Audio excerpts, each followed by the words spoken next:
Hello friends, this is SP Singh and welcome to smarter everyday. My dear friends, इससे पहले मैं आपको paper 4 के 8 चैप्टर्स का वीडियो दे चुका हूं, ठीक है, जो कि 30 मिनट्स का है। और अभी हमने इसको अब हम शुरू कर रहे हैं पेपर 4 को चैप्टर 9 से लेकर के चैप्टर 18 तक हम इसको कंप्लीट करेंगे। माय डियर फ्रेंड्स, आप लोग कंटिन्यू कह रहे हैं कि सर पेपर सॉल्व करा दीजिए। आप लोग बिल्कुल परेशान ना हो। ये देखिए मेरे पास क्वेश्चन पेपर है आप लोगों का, और इस क्वेश्चन पेपर को हम पहले आप अपने चारों पेपर दे लीजिए, फिर आराम से इसको बैठ करके सॉल्व करते हैं। अभी इसको हम सॉल्व कराएंगे। किसी के नंबर अच्छे आ जाएंगे, किसी के कम आएंगे, तो वो टेंशन में बैठ जाएगा। अगला पेपर भी उस टेंशन में अच्छा नहीं होगा। तो इस पर्पज से मैं इसको पेपर आपका सॉल्व नहीं करा रहा हूँ। ये 3rd पेपर है, ये आपका मेरे पास पेपर 2nd है, तो इसको हम जल्दी ही सॉल्व करेंगे। तो अभी आप रिलैक्स होकर के पेपर 4th दीजिए, उसका पेपर 1st दीजिए, फिर हम इसको सॉल्व करेंगे। बहुत लोग सॉल्व करा रहे हैं, तो हम लोग भी इसको सॉल्व करेंगे, ठीक है। चलिए शुरू करते हैं। विशिष्ट बालकों का निर्देशन एवं परामर्श। ऐसे बालक जो सामान्य बालकों से भिन्न यानी कि अलग अपनी विशेषताएं प्रकट करते हैं। ऐसे बालक जो सामान्य बालक हैं उनसे अलग अपनी स्पेसिफिक अपनी विशेषताएं दिखाते हैं, प्रकट करते हैं, उनको हम विशिष्ट कहते हैं। जिनमें कुछ अलग लक्षण होते हैं, कुछ विशेषताएं अलग होती हैं सबसे, वो हमारे विशिष्ट बालक कहलाते हैं। ऐसे जो बालक होते हैं वह सामान्य बालकों के साथ समायोजित होने में कठिनाई का अनुभव करते हैं। यानी कि क्योंकि वो विशेष हैं, वो विशिष्ट हैं, कहीं ना कहीं से सामान्य बालकों और उनमें अंतर है, इसलिए जो सामान्य बालक हैं वह उनके साथ समायोजन नहीं कर पाते हैं, ठीक है। अनुकूलता नहीं उनके बीच हो पाती है, तथा इन्हें विशेष शिक्षा की भी आवश्यकता होती है। विशिष्ट बालक जैसे प्रतिभाशाली बालक हो सकता है। अब जो प्रतिभाशाली बालक है वो सामान्य बालक के साथ कैसे वो कंप्रोमाइज कर सकता है, कैसे उसके साथ समायोजन कर सकता है, क्योंकि उसको एक्स्ट्रा चाहिए, है ना। वो प्रतिभाशाली है, एक बार कोई चीज़ हम बताते हैं वह तुरंत उसे गेन कर लेता है, तुरंत समझ लेता है, ठीक है। और जो सामान्य बालक है उसको कोई भी चीज़ें नॉर्मल जल्दी समझ में नहीं आती है, तो कहीं ना कहीं डिफरेंस है दोनों में, तो इसलिए दोनों में समायोजन नहीं हो पाता। या तो जो पिछड़ा बालक है, पिछड़ा बालक भी विशिष्ट बालक में आता है। अब सामान्य बालक तो सामान्य तरीके से चल रहा है, अब पिछड़ा बालक है उसको एक चीज़ 4 बार समझाओ फिर भी समझ में नहीं आती है, तो वो एक दूसरे के बीच समायोजन नहीं हो पाता है। फिर मंद बुद्धि बालक आ जाता है। अब मंद बुद्धि तो मंद बुद्धि ही है। अधिगम असमर्थ बालक होता है, समस्यात्मक बालक होता है, शारीरिक रूप से विकलांग बालक भी हमारे विशिष्ट बालकों में आ जाते हैं, और जो बाल अपराधी होते हैं वो भी विशिष्ट बालकों में आ जाते हैं। ये सारे बालक हमारे जो होते हैं, यह इनमें और सामान्य बालकों में ग्रेट डिफरेंस होता है। ये सब एक साथ में समायोजन नहीं कर सकते। साधारण दृष्टिदोषों से ग्रसित बालकों को साधारण कक्षाओं में ही निर्देशन दिया जा सकता है। श्रवण दोषों से ग्रस्त बालकों को श्रवण उपकरणों तथा रोगग्रस्त बालकों को चिकित्सा द्वारा उपचार कराकर निर्देशन एवं परामर्श दिया जा सकता है। हकलाना, तुतलाना एवं उच्चारण संबंधी दोष को वाणी दोष कहते हैं। कोई बच्चा हकला रहा है, तुतला करके बोलता है, या जो भी उसका उच्चारण करना है, जिस शब्द का, जिस लाइन का जो प्रोनाउंसिएशन है वो ठीक प्रकार से नहीं कर पा रहा है, तो वहाँ पे क्या है, वाणी दोष है। क्या है, वाणी दोष। असामान्यतावश अंग से संबंधित कार्यों को जो सामान्य रूप से पूर्ण नहीं कर पाते हैं उन्हें गामक दोषग्रस्त बालक कहते हैं। Point to be noted. देखिए, असामान्यतावश अंग से संबंधित कार्यों को जो सामान्य रूप से पूरा नहीं कर पाते हैं उन्हें गामक दोषग्रस्त बालक कहा जाता है। बढ़ते हैं आगे। नेक्स्ट पॉइंट है हमारे सामने, प्रतिभाशाली बालकों की बुद्धि लब्धि 130 से अधिक होती है। जो प्रतिभाशाली बालक होते हैं उनकी बुद्धि लब्धि कितनी होती है, आईक्यू लेवल कितना होता है, 130 से अधिक होता है। संगीत, ड्राइंग और कला आदि में सामान्य विद्यार्थियों के विकलांग छात्र प्रतियोगिता कर सकते हैं। यानी कि जो संगीत है, ड्राइंग और कला है आदि में जो सामान्य विद्यार्थियों के, यहाँ पे पॉइंट को समझिए, संगीत हो गया, उसमें भी विकलांग बालक जो है कंपटीशन कर सकता है, प्रतियोगिता कर सकता है, मतलब पार्टिसिपेट कर सकता है। विकलांग बालक ड्राइंग में भी कंपटीशन कर सकता है, यानी कि पार्टिसिपेट कर सकता है, और कला में भी पार्टिसिपेट कर सकता है। ठीक है, ये पॉइंट कह रहा है। ओके, सामान्य विद्यार्थियों के साथ में विकलांग छात्र है वो भी पार्टिसिपेट कर सकता है। पिछड़े बालकों की बुद्धि लब्धि 90 से 110 तक मानी गई है। समस्यात्मक बालकों को कुसमायोजित नाम से जाना जाता है। कुसमायोजित बालक जो होते हैं उनको हम समस्यात्मक बालक या समस्यात्मक बालक को कुसमायोजित नाम से भी जानते हैं। 12 नंबर पॉइंट है हमारा, प्रत्येक विकलांग विद्यार्थी को व्यक्तिगत निर्देशन एवं परामर्श की आवश्यकता होती है। सामान्य अनुशासन के अंतर्गत बालकों को प्रारंभ से ही नियमों का पालन करने की आदत डलवानी चाहिए। ब्रीडेन ने समस्यात्मक बालक के 28 प्रकार बताए हैं। किसने? ब्रीडेन ने। किसके? समस्यात्मक बालक के कितने? 28 प्रकार बताए हैं। ओके, समस्यात्मक बालकों में चरित्र, व्यवहार व व्यक्तित्व विकृतियों की अधिकता अधिक होती है। नेक्स्ट पॉइंट है हमारे सामने 16 नंबर, औसत तथा सामान्य बालकों से काफ़ी भिन्न और अलग बालक विशिष्ट बालक कहे जाते हैं। औसत और जो सामान्य बालक होते हैं जो उनसे अलग होते हैं उनको हम विशिष्ट बालक कहते हैं। मैंने अभी आपको विशिष्ट बालक के प्रकार भी बताए हैं। आपका पेपर सुबह है, आप अच्छे से इसको पढ़ लीजिए। 1970 से 80 के मध्य सर्वेक्षण से ज्ञात हुआ कि महाराष्ट्र में प्रत्येक 4 में 1 तथा मध्य प्रदेश में प्रत्येक 5 में से 1 अपराधी कम आयु के किशोर होते हैं। बढ़ते हैं आगे। देखिए कुछ ऑब्जेक्टिव क्वेश्चंस हैं। देखिए, भारत में बाल अपराध की औसत दर 11% प्रति वर्ष है। भारत में अगर बाल अपराध की औसत दर की बात करें तो वह 11% पर ईयर है।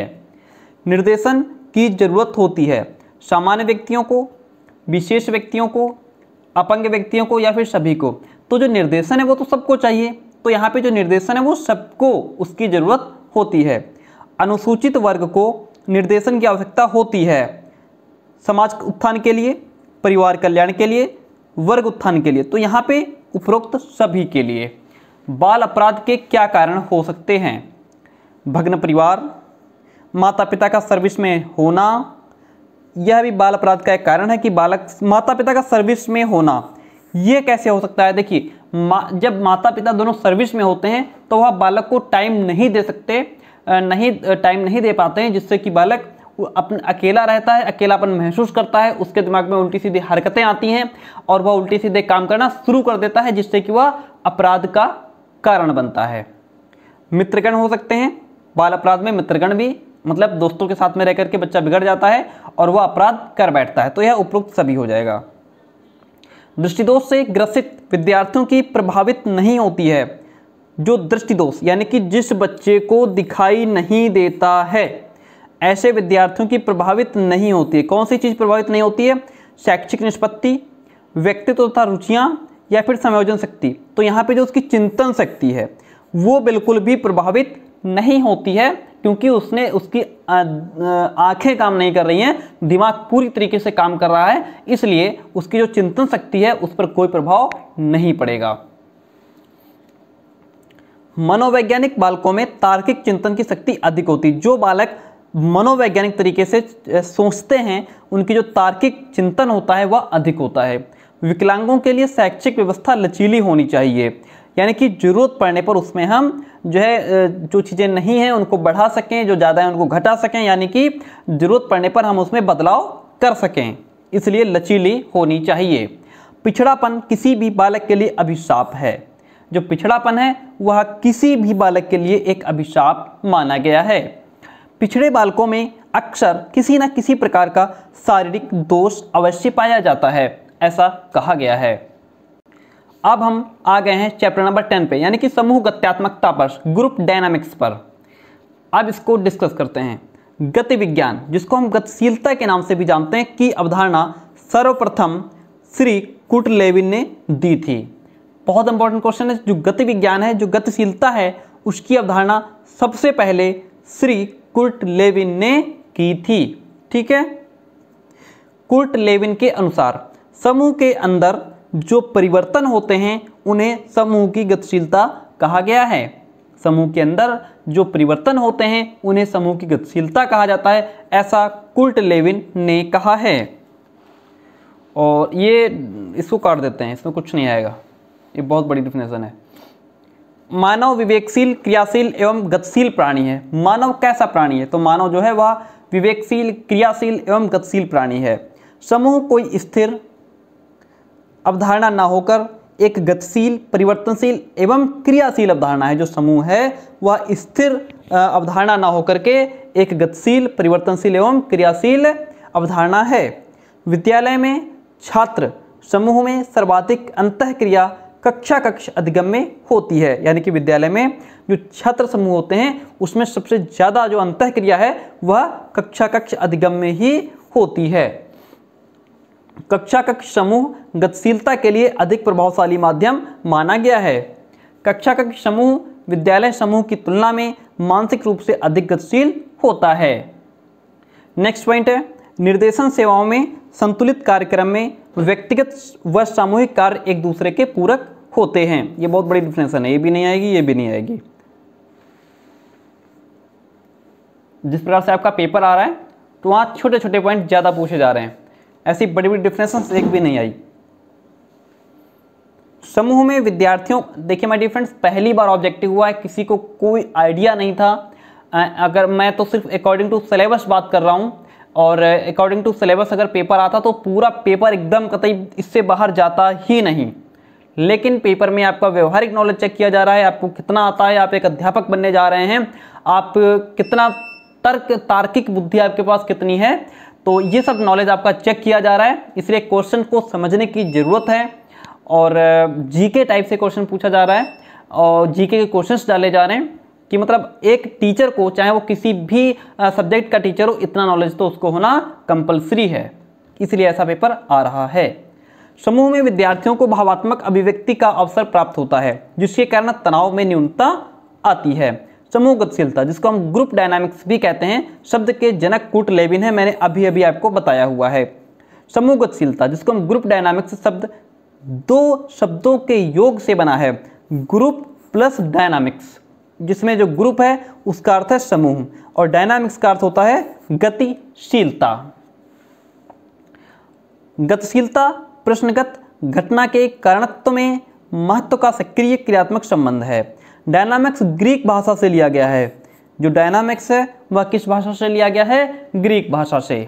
ठीक है, बढ़ते हैं नेक्स्ट पॉइंट की तरफ। नेक्स्ट पॉइंट है 16 नंबर।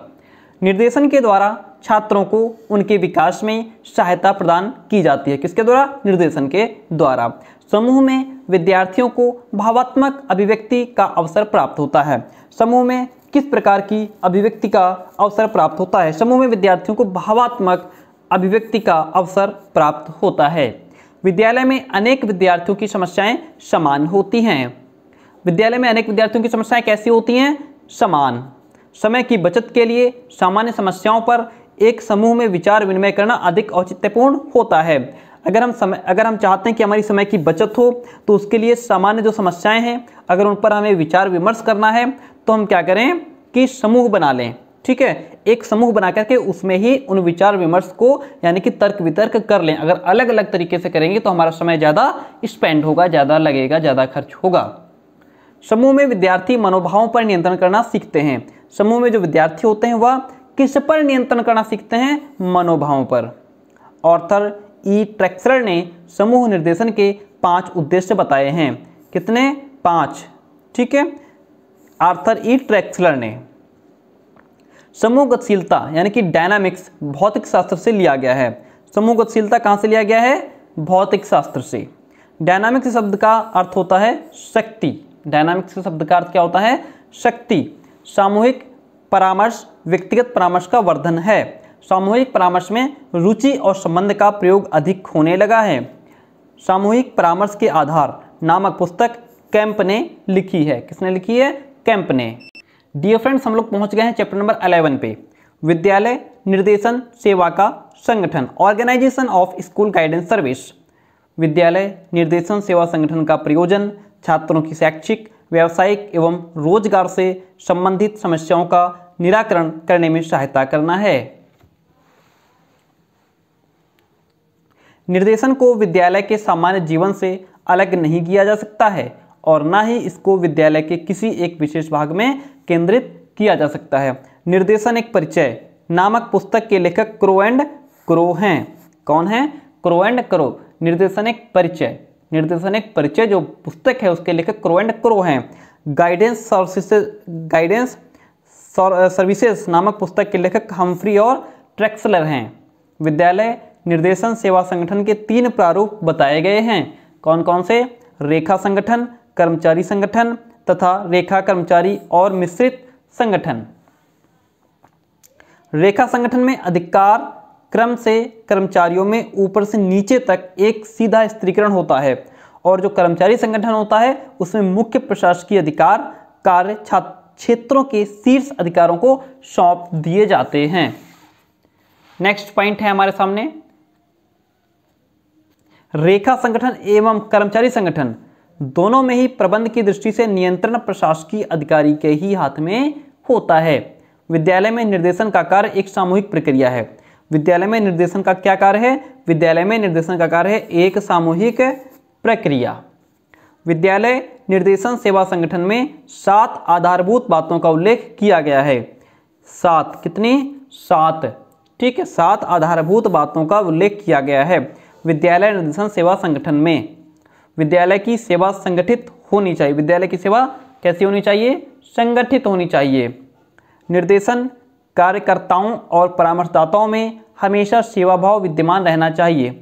जो निर्देशन के कार्यकर्ता होते हैं और जो परामर्शदाता होते हैं उनमें हमेशा सेवा भाव होनी चाहिए। शब्दकोश के अनुसार संगठन से आशय किसी कार्य के लिए की जाने वाली तैयारी या व्यवस्था से है। निर्देशन आदेशात्मक न होकर के परामर्श एवं सुझाव के रूप में होना चाहिए। जो निर्देशन हो वह आदेशात्मक ना हो, उसमें ऑर्डर ना हो, अधिकार ना हो, बल्कि परामर्श एवं सुझाव हो। विद्यालय में निर्देशन सेवाएं छात्रों के विशिष्ट समुदाय के लिए नहीं बल्कि सभी छात्रों के लिए उपलब्ध होनी चाहिए। निर्देशन सेवाओं में कार्य करने वाली कर्मचारी 2 प्रकार के होते हैं। कार्य करने वाले कर्मचारी 2 प्रकार के होते हैं, एक तो सामान्य और दूसरे विशेषज्ञ। अब हम लोग पहुंच चुके हैं चैप्टर नंबर 12 पे। इसके बाद 6 चैप्टर्स और बचते हैं। स्कूल में निर्देशन सेवा के प्रकार: सूचना, व्यक्तिक, स्कंद एवं परामर्श सेवा। सूचनाओं की जानकारी छात्र एवं निर्देशन प्रदाताओं दोनों के लिए आवश्यक है। जो सूचना की जानकारी है वह छात्रों के लिए और जो निर्देशन देता है उसके लिए, दोनों के लिए आवश्यक होती है।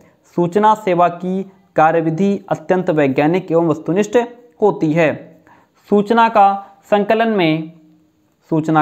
संकलन में शैक्षिक एवं व्यावसायिक संस्थाओं से संपर्क कायम करने यथार्थ सूचनाएं एकत्रित की जाती हैं। पॉइंट नंबर 4, सूचना संक्रमण एवं मूल्यांकन में आधुनिक टेक्नोलॉजी के प्रयोग द्वारा सूचनाओं को छात्रों तथा निर्देशन प्रदाताओं तक पहुंचने की व्यवस्था की जाती है।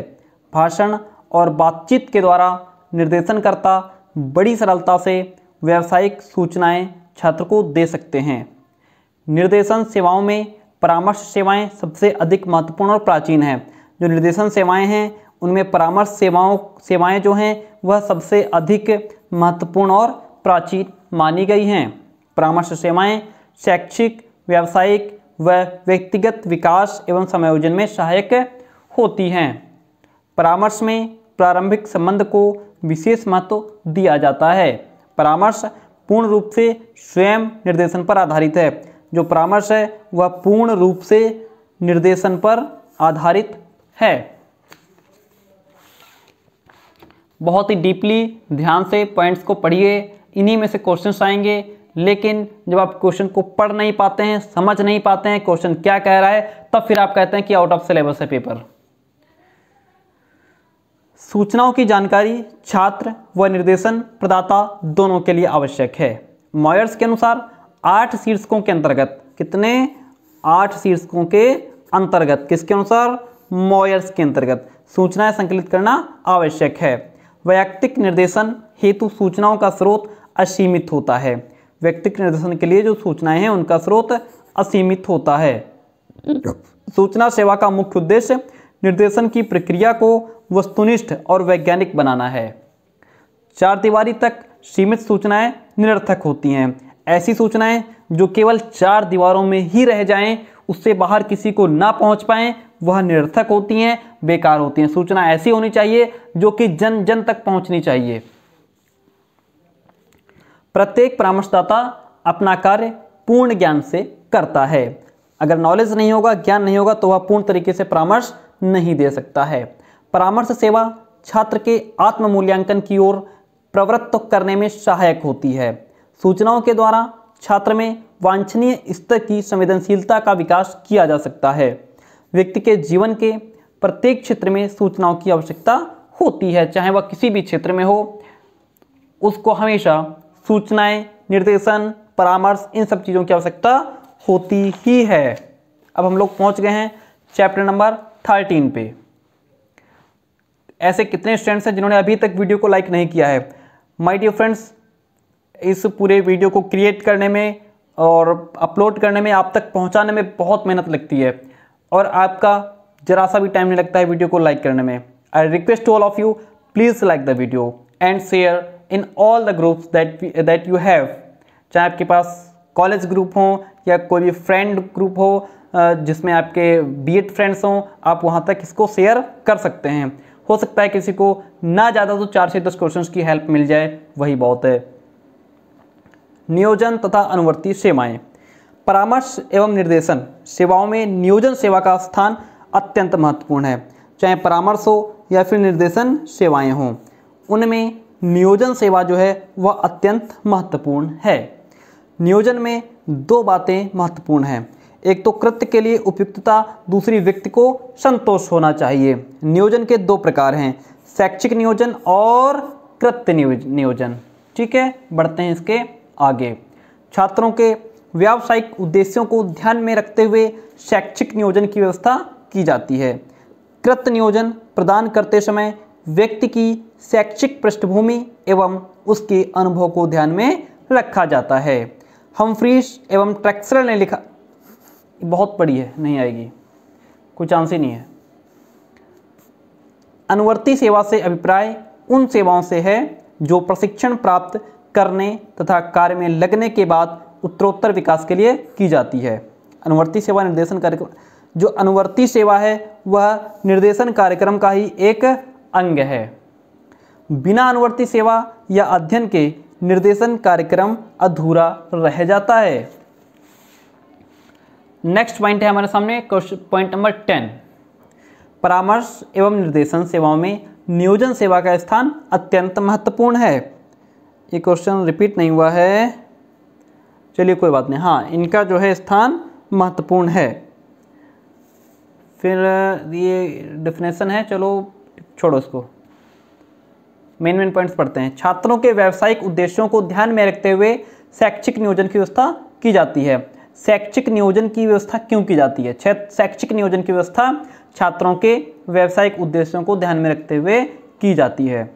कृत्य नियोजन प्रदान करते समय व्यक्ति की शैक्षिक पृष्ठभूमि तथा व्यक्ति का अनुभव ध्यान में रखा जाता है।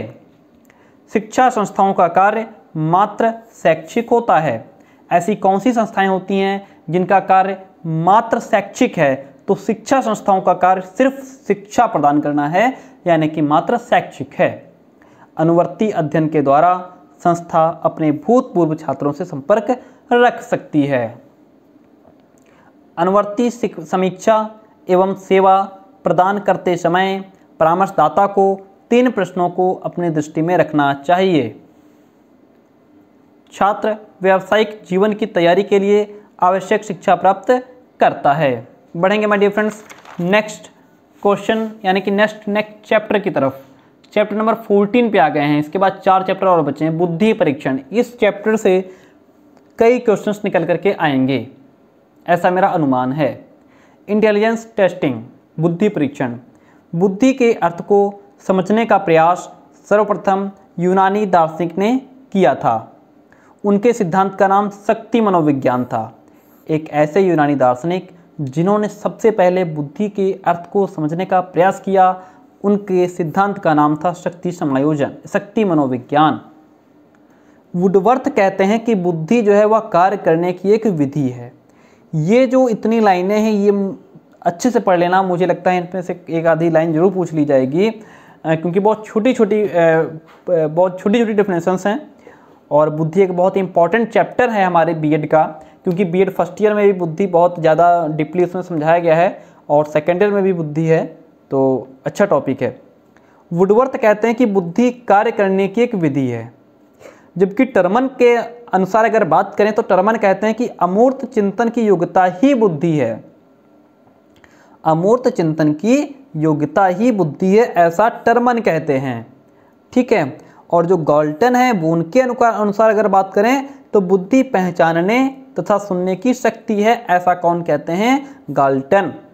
अवधान की शक्ति ही बुद्धि है, ऐसा स्काउट कहते हैं। कौन कहते हैं? स्काउट। और अगर स्पीयरमैन की बात करें तो बुद्धि के अंतर्गत व्यक्ति की सामान्य योग्यताओं का समावेश है। यह डेफिनेशन स्पीयरमैन ने दी है। स्टर्न की बात करें तो नई परिस्थितियों में समायोजन की योग्यता ही बुद्धि है, ऐसा स्टर्न कहते हैं। बिनेट ने बुद्धि में 3 प्रकार की योग्यताओं का शामिल किया है। पहला अभिज्ञान, दूसरा सामंजस्य एवं निर्देश तथा तीसरा है आत्मसमीक्षा। थॉर्नडाइक ने बुद्धि के 3 प्रकार बताए हैं। पहला अमूर्त बुद्धि, दूसरा मूर्त या यांत्रिक बुद्धि और फिर तीसरा है सामाजिक बुद्धि। किसने बुद्धि के 3 प्रकार बताए हैं? थॉर्नडाइक ने बुद्धि के 3 प्रकार बताए हैं। ठीक है, अमूर्त, मूर्त और सामाजिक, ऐसा थॉर्नडाइक ने बताया है। बढ़ते हैं नेक्स्ट पॉइंट की तरफ। नेक्स्ट पॉइंट है हमारा, थॉर्नडाइक ने सूक्ष्म या अमूर्त चिंतन, कल्पना या संवेदन करने की योग्यता को अमूर्त बुद्धि माना है। यानी कि कल्पना करना, चिंतन करना और किसी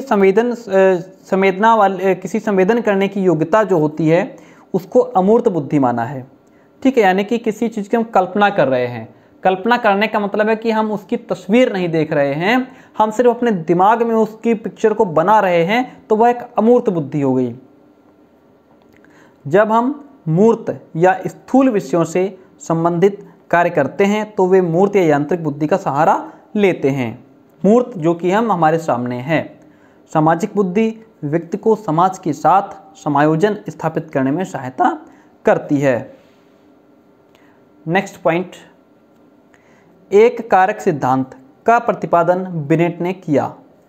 एक कारक जो सिद्धांत है इसके प्रतिपादन किसने किया? बिनेट ने। एक कारक सिद्धांत का प्रतिपादन बिनेट ने किया और इसको आगे बढ़ाने का श्रेय टर्मन और स्टर्न को जाता है। बुद्धि का द्विकारक सिद्धांत जो है वह श्रेय स्पीयरमैन को जाता है। जो द्विकारक सिद्धांत है इसका प्रतिपादन स्पीयरमैन ने किया था। स्पीयरमैन के अनुसार बुद्धि में 2 कारक शामिल हैं। नेक्स्ट पॉइंट है आपके सामने, बुद्धि का समूह कारक सिद्धांत का प्रतिपादन थर्स्टन ने किया। बुद्धि का समूह कारक सिद्धांत का प्रतिपादन थर्स्टन ने किया था। बुद्धि का जो पदानुक्रमक सिद्धांत है, बुद्धि के इस सिद्धांत के प्रतिपादक बर्ट एवं बर्नन हैं। बहुकारक सिद्धांत, इस सिद्धांत का प्रतिपादन प्रसिद्ध मनोवैज्ञानिक थॉर्नडाइक ने किया था। इन सिद्धांतों को, इनके प्रतिपादन किसने किया और ये जो छोटी छोटी डेफिनेशंस हैं इनको बहुत अच्छे से पढ़ के जाइएगा माय डियर फ्रेंड्स। थॉर्नडाइक का कहना है कि सरल बौद्धिक प्रक्रियाओं के द्वारा मानसिक संगठन का निर्माण होता है। ये हमारा, इसके बाद और भी हैं पॉइंट्स इसमें, ये बड़ा चैप्टर है, इसमें से ढेर सारे क्वेश्चंस निकल करके आए, तो इसमें ज़्यादा से ज़्यादा क्वेश्चंस लिखे गए हैं, 33 पॉइंट लिखे गए हैं इसमें। थॉर्नडाइक का कहना है कि सरल बौद्धिक प्रक्रियाओं के द्वारा मानसिक संगठन का निर्माण होता है। गिलफोर्ड का सिद्धांत, इस सिद्धांत का प्रतिपादन गिलफोर्ड ने किया था। जो गिलफोर्ड का सिद्धांत है इसका प्रतिपादन गिलफोर्ड ने किया था, ऐसा आप इसके सिद्धांत के नाम से ही ध्यान रख सकते हैं। गिलफोर्ड के अनुसार बुद्धि की 3 मौलिक मानसिक विशेषताएं हैं: संक्रिया, विषय वस्तु और उत्पादन। वुंट नामक मनोवैज्ञानिक ने सन 1879 में विश्व की सर्वप्रथम मनोवैज्ञानिक प्रयोगशाला स्थापित की थी? पॉइंट अच्छा है। वुंट नामक मनोवैज्ञानिक ने कब? 1879 में विश्व की सर्वप्रथम मनोवैज्ञानिक प्रयोगशाला स्थापित की थी। सन 1905 में बिने ने सबसे पहले बुद्धि परीक्षण का निर्माण किया था। सबसे पहले बुद्धि परीक्षण का निर्माण किसने किया था? बिने ने। कब किया था? सन 1905 में। ठीक है। व्यक्तिगत बुद्धि परीक्षण वे परीक्षण हैं जो एक समय में केवल एक ही छात्र की बुद्धि का मापन करते हैं, उनको हम व्यक्तिगत बुद्धि परीक्षण के नाम से जानते हैं। सामूहिक बुद्धि परीक्षणों के द्वारा एक समय में एक साथ एक से अधिक व्यक्तियों की बुद्धि का मापन किया जाता है। शाब्दिक बुद्धि परीक्षण व्यक्तिगत और सामूहिक दोनों प्रकार के हो सकते हैं। सर्वप्रथम स्टर्न नामक मनोवैज्ञानिक ने 1912 में मानसिक लब्धि शब्द का प्रयोग किया था। किसने? स्टर्न ने। कब? 1912 में। किसका? मानसिक लब्धि शब्द का प्रयोग किया था। बढ़ते हैं इसके बाद नेक्स्ट पॉइंट पे। बुद्धि लब्धि बराबर मानसिक आयु बटे शारीरिक आयु गुणे 100। व्यक्तिक शाब्दिक परीक्षण में शब्दों या भाषा का प्रयोग होता है। मैरिल पामर मापनी एक व्यक्तिगत शाब्दिक परीक्षण है। जो मैरिल पामर मापनी है वह क्या है? यह एक व्यक्तिगत शाब्दिक परीक्षण है। इसमें 38 उप परीक्षण आते हैं। इसका उपयोग 1.5 वर्ष से 6 वर्ष की आयु के बच्चों पर किया जाता है। ठीक है। लास्ट पॉइंट है इसका। 33 पॉइंट्स है इस चैप्टर में। वेस्लर वेलेव्यू टेस्ट परीक्षण का निर्माण 1944 में 10 से 60 वर्ष तक की आयु के व्यक्तियों की बुद्धि परीक्षा लेने के लिए किया गया था। अब हम बढ़ते हैं नेक्स्ट चैप्टर पे। चैप्टर नंबर 15 है हमारे सामने। इसके बाद 3 चैप्टर 15, 16, 17, 18 है शायद। इसमें टोटल चैप्टर कितने हैं? 18 है। हाँ 18 है। यहाँ तक पहुँचना है हमको। अब योग्यता परीक्षण देखिए। Aptitude testing. ट्रैक्चरर कहते हैं कि अभियोग्यता वर्तमान दशा है जो व्यक्ति की भविष्य क्षमताओं की ओर संकेत करती है। नेक्स्ट, सुपर के अनुसार व्यक्तियों में 4 विशेषताएं पाई जाती हैं। पहली विशिष्टता, दूसरी एकात्मक रचना, सीखने में सुविधा और स्थिरता। जल्दी जल्दी बढ़ेंगे आगे। अभिक्षमता परीक्षण का उद्देश्य व्यक्ति के भावी निष्पादन की भविष्यवाणी करना होता है। जो अभिक्षमता परीक्षण है इसका उद्देश्य व्यक्ति के भावी निष्पादन की भविष्यवाणी करना होता है। फ्रीमैन के अनुसार अभिक्षमता परीक्षण विशिष्ट प्रकार एवं सीमित क्षेत्र की क्रिया में एक व्यक्ति की संभाव्य योग्यता के मापन के लिए अभिकल्पित है, ऐसा फ्रीमैन कहते हैं। क्लर्क लिप्कीय अभियोग्यता परीक्षण के लिए सुपर ने 2 मुख्य योग्यताओं का होना आवश्यक बताया है, गति और शुद्धता। यह 2 योग्यताएं होना आवश्यक हैं। सामान्य लिप्कीय परीक्षण 1950 में मनोवैज्ञानिक निगम न्यूयॉर्क द्वारा प्रकाशित किया गया है। मैक एडोरी कला परीक्षण का प्रथम प्रकाशन 1929 में हुआ था। मॉयर कला परीक्षण, यह परीक्षण मॉयर प्रीस्टोर परीक्षण का संशोधित परीक्षण है जो कि 1940 में किया गया। कारक विश्लेषण परीक्षण व्यक्ति की प्रधान योग्यताओं का मापन करने के लिए प्रयोग किया जाता है। यांत्रिक अभियोग्यता परीक्षणों का प्रयोग यांत्रिक योग्यताओं की परीक्षा लेने के लिए किया जाता है। मिनेसोटा कागज रूपी परीक्षण को कागज पेंसिल परीक्षण के नाम से भी जाना जाता है। सीसोर संगीतक परीक्षण को बनाने का श्रेय सीसोर को जाता है। विंग का प्रमापीकृत संगीतक बुद्धि परीक्षण का प्रयोग इंग्लैंड में, कहाँ? इंग्लैंड में संगीत संबंधी निपुणता का पता लगाने के लिए किया जाता है। शिक्षकों के लिए पांडेय द्वारा निर्मित व्यावसायिक परीक्षण का निर्माण सन 1972 में श्री बीजी पांडे के द्वारा किया गया था। बढ़ते हैं नेक्स्ट पॉइंट की तरफ। प्रारंभिक स्कूल शिक्षकों के लिए अभियोग्यता परीक्षण का निर्माण S.N. शर्मा ने किया था। ब्लूम और बैलेंस्की के अनुसार कुछ नहीं इसमें। अभियोग्यता एक वर्तमान स्थिति है जो भविष्य की ओर संकेत करती है। अभियोग्यता क्या है? यह एक वर्तमान स्थिति है जो कि भविष्य की ओर संकेत करती है। अभियोग्यता परीक्षणों के आधार पर ही बालक का भावी कार्यक्रम निर्भर होता है। वह बालक जो जन्मजात वक्ता है बालक की योग्यता, अभियोग्यता और अभिरुचि कहलाता है। चित्रांकन का पक्ष के अंतर्गत कई प्रकार के विशेष अक्षरों की खोज आती है। इसके बाद अगला चैप्टर हमारा आ गया है रुचि परीक्षण, इंटरेस्ट टेस्टिंग, चैप्टर नंबर 16। देख लेते हैं क्रो एंड क्रो क्या कहते हैं। रुचि प्रेरक शक्ति के लिए व्यक्त होती है जो हमें एक व्यक्ति या वस्तु अथवा क्रिया के प्रति ध्यान देने के लिए प्रेरित करती है। रुचि मापन के क्षेत्र में सर्वप्रथम परीक्षण निर्मित करने का श्रेय कार्नेगी इंस्टीट्यूट ऑफ टेक्नोलॉजी को जाता है। रुचि से तात्पर्य व्यक्ति के किसी वस्तु या विषय के प्रति चाहत या लगाव से है। रुचि का मतलब क्या है?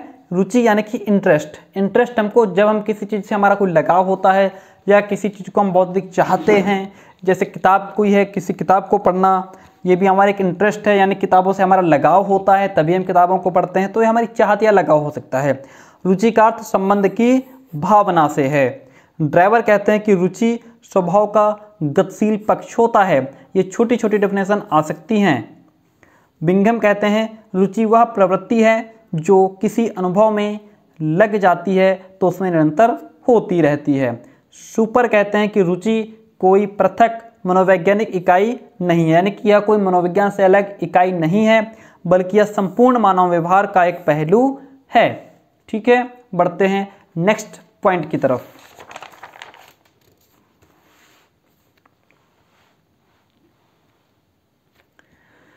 रुचि किसी भी कार्य के लिए चालक शक्ति तथा प्राप्ति के लिए महत्वपूर्ण कारक का काम देती है।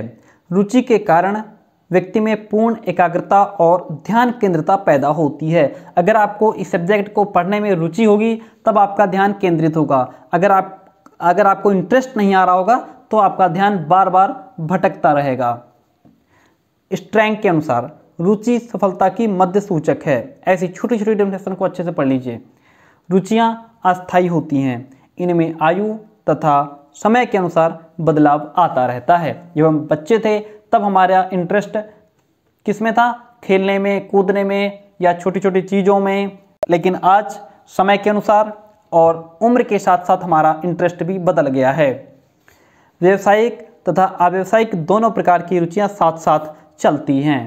रुचि को अंग्रेजी में इंटरेस्ट कहा जाता है। इंटरेस्ट शब्द की उत्पत्ति लैटिन भाषा के इंटरेस्ट से हुई है। ड्राइवर कहते हैं कि रुचि स्वभाव का एक गतिशील पक्ष है। वार्नर रे चौधरी रुचि परीक्षण का निर्माण सन 1957 में किया गया था। कूडर के व्यावसायिक प्राथमिकता रिकॉर्ड में कुल 168 पद हैं। झिंगरन ओझा रुचि में कुल 400 पद हैं। क्लीटन की व्यावसायिक रुचि सूची में कुल 620 पद हैं। अब हम आ गए हैं चैप्टर नंबर 17 पे, अभिवृत्ति परीक्षण, जिसको हम एटीट्यूड टेस्टिंग के नाम से जानते हैं।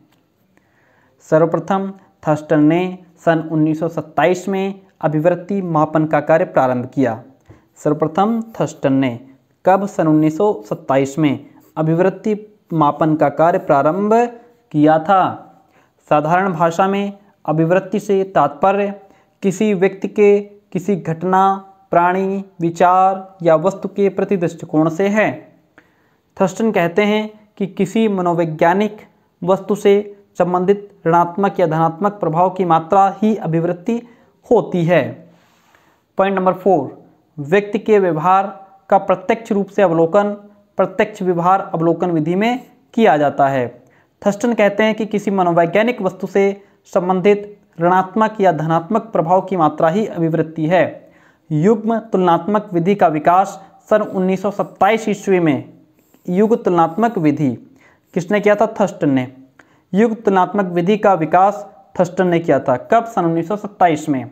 समान उपस्थिति अंतराल विधि का निर्माण एवं प्रतिपादन थर्स्टन और चेव ने किया था। योग निर्धारण विधि का प्रतिपादन लिकर्ट ने किया था। बढ़ते हैं नेक्स्ट पॉइंट की तरफ। नेक्स्ट पॉइंट है हमारा स्केलोग्राम विधि के प्रतिपादक गटमैन है। कौन है? गटमैन। क्रमबद्ध अंतर विधि, क्रमबद्ध अंतर विधि का विकास सन 1937 ईस्वी में थर्स्टन ने किया था, किंतु इसका व्यापक प्रयोग तथा प्रचार सफीर ने किया था। विभेद, आप इनको दोबारा पढ़ लीजिएगा, हम टाइम बहुत वीडियो लंबा हो रहा है इसलिए थोड़ा फास्ट चलेंगे। विभेदकारिता विधि का प्रतिपादन एडवर्ड्स ने। विभेदकारिता विधि किसका? विभेदकारिता विधि का प्रतिपादन एडवर्ड्स ने और किलपैट्रिक ने सन 1948 में किया था। Semantic differential scale, semantic differential scale का प्रयोग सर्वप्रथम ओसगुड ने सन 1952 में किया था। अभिवृत्ति जन्मजात या अर्जित दोनों हो सकती है। अभिवृत्ति जो व्यक्ति, घटना, वस्तु, विचार के प्रति व्यक्त की जाती है विशिष्ट अभिवृत्ति कहलाती है। क्रमबद्ध अंतर विधि को गिलफोर्ड एब्सोल्यूट स्केल तथा हेक इसे समान विभेदकारिता शक्ति मापनी कहते हैं। जो क्रमबद्ध अंतर विधि है इसको गिलफोर्ड ने एब्सोल्यूट स्केल कहा है, लेकिन हेक ने इसे समान विभेदकारिता शक्ति मापनी कहा है। दोनों मनोवैज्ञानिक ने अलग अलग तरीके से इसको नाम दिया है। आ गए हैं हम लास्ट चैप्टर पे, चैप्टर नंबर 18, व्यक्तित्व परीक्षण, पर्सनालिटी टेस्टिंग। ऐतिहासिक दृष्टि से व्यक्तित्व शब्द की उत्पत्ति लैटिन भाषा के शब्द पर्सोना से हुई है। पर्सोना शब्द का अर्थ होता है लिबास या नकाब, अर्थात नकली चेहरा, जो कि ग्रीक एक्टर नाटक करते समय पहनते हैं, जिसको हम मुखौटा भी कहते हैं। वुडवर्थ के अनुसार व्यक्तित्व किसी व्यक्ति के संपूर्ण व्यवहार का गुण है। बोरिंग कहते हैं कि व्यक्तित्व वातावरण के साथ सामान्य तथा स्थायी समायोजन है। वैलेंटाइन कहते हैं कि व्यक्तित्व जन्मजात और अर्जित प्रवृत्तियों या विशेषताओं का एक योग है। डेसील के अनुसार व्यक्तित्व व्यक्ति के संगठित व्यवहार का संपूर्ण चित्र होता है। व्यक्तित्व को गत्यात्मक संगठन कहा गया है। व्यक्तित्व के शील गुण का सर्वोत्तम अर्थ व्यवहार शैली है। व्यक्तित्व के शील गुणों की सर्वश्रेष्ठ विशेषता समायोजनशीलता है। कैरेक्टर एंड पर्सनालिटी पुस्तक के लेखक पोलेंस हैं। कौन है? Pollens.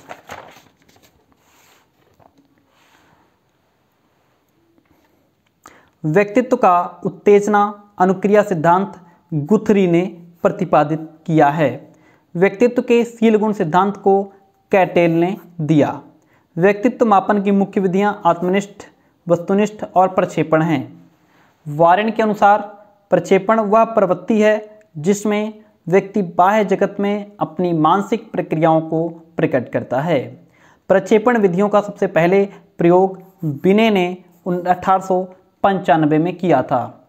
Thematic apperception test, thematic apperception का टेस्ट का प्रतिपादन मूरे एवं मॉर्गन ने किया था। रोर्सा का स्याही धब्बा परीक्षण का निर्माण प्रसिद्ध मनोवैज्ञानिक तथा चिकित्सक हार्मन रोर्सा ने किया। चित्र भग्नाशा परीक्षण, चित्र भग्नाशा परीक्षण का निर्माण सन 1842 ईस्वी में रोजेन वीग नामक मनोवैज्ञानिक ने किया था। वर्ड परीक्षण का सर्वप्रथम निर्माण, वर्ड परीक्षण का सर्वप्रथम निर्माण सन 1939 में लावेनफील्ड ने किया था। लास्ट पॉइंट्स हैं। एनास्टार्सा के अनुसार एक मनोवैज्ञानिक परीक्षण आवश्यक रूप से व्यवहार प्रतिदर्श का वस्तुनिष्ठ तथा मानकीकृत माप है।